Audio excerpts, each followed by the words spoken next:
উপায়ে মহাদেবের দৃষ্টি অন্যত্র আকর্ষণ করা যায়? এই প্রতিশ্রুতি রক্ষা করা সহজ কথা নয়। কি বা করতে পারি আমি? ছোট বৌদিমা, ও ছোট বৌদিমা, তোমার সাথে একটা কথা ছিল। তোর সঙ্গে কথা বলবার আমার এখন সময় নেই লকাই, অনেক কাজ পড়ে আছে, সর। তোমার তো সবসময় কাজই থাকে। ও মা, কাজ করবো না?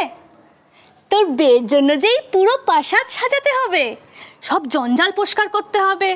তুই জানিস ভাড়ার ঘরে রাজ্যের পুরনো বাসন কোসন কাপড় চোপড় সব জমা হয়ে আছে। ছোট বৌদিমা, বেহুলারা সবাই চলে যাচ্ছে।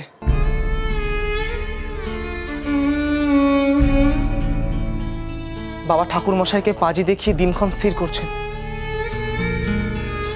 চলে যাচ্ছে এত শিগগির? তুমি তো কথা দিয়েছিলে ছোট বৌদিমা যে আমার সাথে বেহুলার একটিবার দেখা করিয়ে দেবে। অমন জেদ করিস নে লকাই, আমার কথাটা শোন। ওরা তো চলে যাচ্ছেন, এখন কি করে দেখা হবে বল?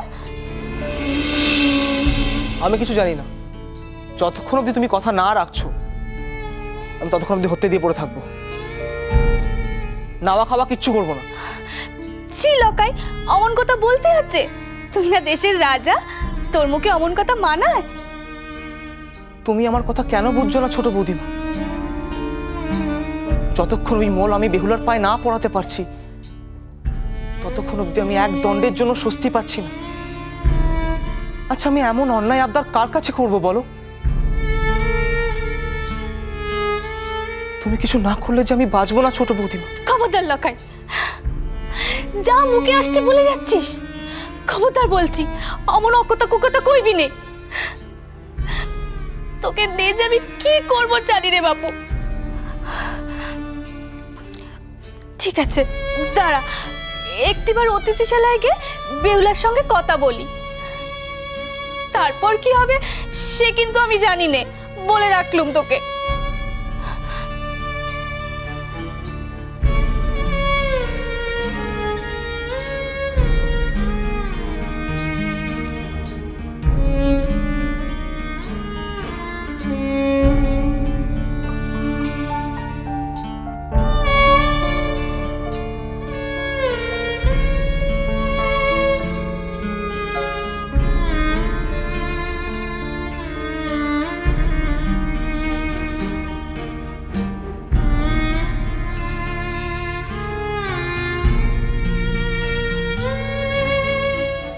আমাদের তো আর একদিনও সবুর করতে ইচ্ছে করছে না।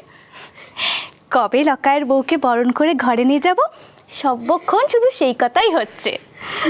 আমাদের ননদিনীরই কি আর সবুজ হয়েছে দিদি? সেও যে আপনাদের ঘরে যাওয়ার জন্য একেবারে পা বাড়িয়েই আছে। কি যে কইছো বউ দিদি? ওদিকে আমরা সব লকায়ের হাব ভাব দেখে হেসেই কুটোপাটি হচ্ছি। আসলে কি জানেন তো, লকায়ের কেবল বয়সটাই বেড়েছে, হাব ভাব চাল চলন সব একেবারে ছেলে মানুষের মতন। এখনো খাওয়া নাওয়া সব সে ভুলে যায়, জোর করে খাওয়াতে হয়। হাজারটা বায়না করে, এটা চাই ওটা চাই। ও মা, আমরা ভাবতাম উনি দেশের রাজা, ওনার হাবভাব বোধহয় মুরব্বির মতো, তাই না রে রাঙা? তা ভালোই হলো, বিয়ের পর ঠাকুরজি আমাদের সামনে রাখতে পারবে। আমরা সবাইও তো সেই অপেক্ষাতেই আছি, কবে আমাদের বাচ্চাকে বেহুলার হাতে সঁপে দিতে পারবো। এমন লক্ষ্মী প্রতিমার মতন বউ পেলে আর কিসের চিন্তা। আমাদের ঠাকুরজি আপনাদের ঘর আলো করে রাখবে। সে যে সত্যি লক্ষ্মী পিতিমে। শুধু আমাদের ভিটেই খালি হয়ে যাবে। সৌর ঠাকুর, শাওরি মা, দাদু, ঠাকমা সবাই যে কি নিয়ে থাকবে জানি না।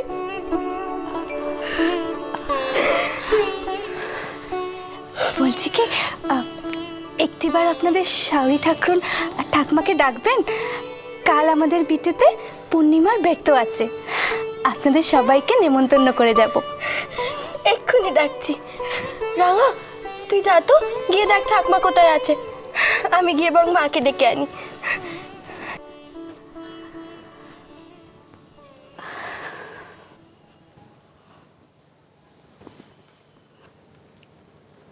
আবার কবে দেখা হবে জানি না ভাই।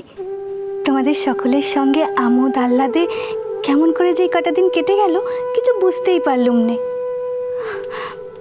তোমরা চলে গেলে আবার সব খালি হয়ে যাবে। আমাদেরও খুব ভালো লাগছে। আপনারা সবাই আমাদেরকে এত ভালোবেসেছেন, কি করে যে দিন কেটে যাচ্ছে বুঝতেই পারছি না। ও বাড়িতে তো আর তুমি পুজোর সময় যেতে পারবে না, তাহলে সকলের সঙ্গে দেখা সাক্ষাৎ হতো। জানো তো, তোমাকে দেখে অবধি আমরা সব লকাইকে নিয়ে নিশ্চিন্তি হয়েছি। তার আগে তো সর্বক্ষণ ভয় বুকটা কাঁপতো, পাছে লকাইয়ের কোনো বিপদ হয়। জানো তো ভাই, লোকে বলে পূর্ণিমের দিন সকালে কোনো কুমারী যদি আমাদের প্রাসাদের পেছন দিকে দক্ষিণ কোণের গাছতলায় গিয়ে ভোলানাথের পুজো দেয়, তবে তার স্বামী দীর্ঘায়ু হয়। ভোলানাথের পুজো? হ্যাঁ গো। তবে কি জানো, ওই কুমারীরা কিন্তু তাদের পুজোর কথা কাউকে জানতে দেয়নি। কেউ জেনে ফেললে আর ফল পাওয়া যায় না। যাই, আমি বরং দেখি গে তোমার বৌদিদিরা সব কোথায় গেল।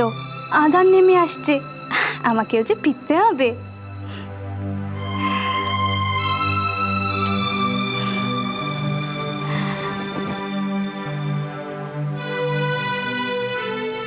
ভোলানাথের পুজো, তেনার দিব্য জীবনের জন্য আমি যাব। আমি পুজো দিতে যাব, নিশ্চয়ই যাব।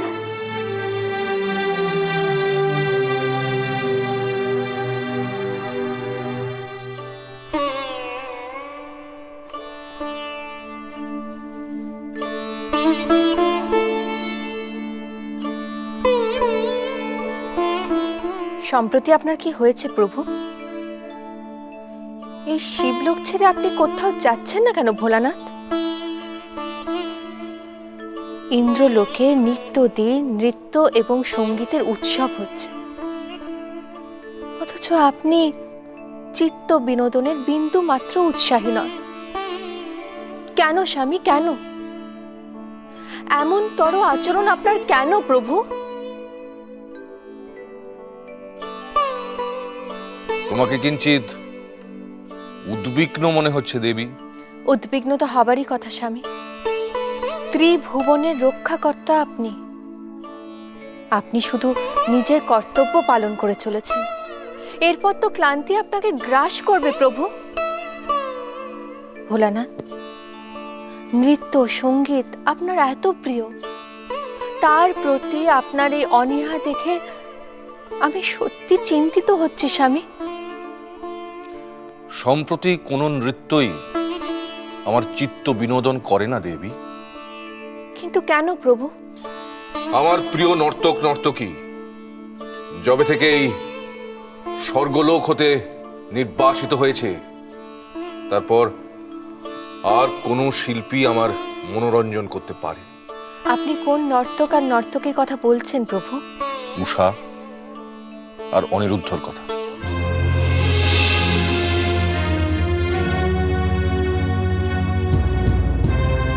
তাহলে আপনিই বলে দিন ভোলানাথ, আপনার মনোরঞ্জনের জন্য অন্য কি উপায় আছে?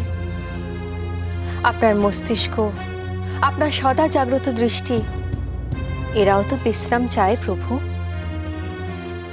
মিথ্যায় তুমি দুশ্চিন্তা করছো পার্বতী।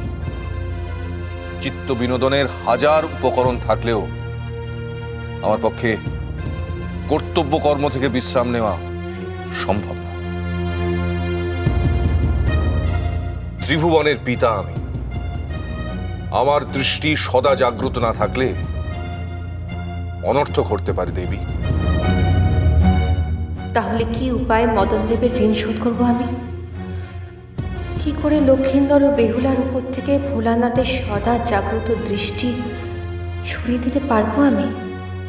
কি করে?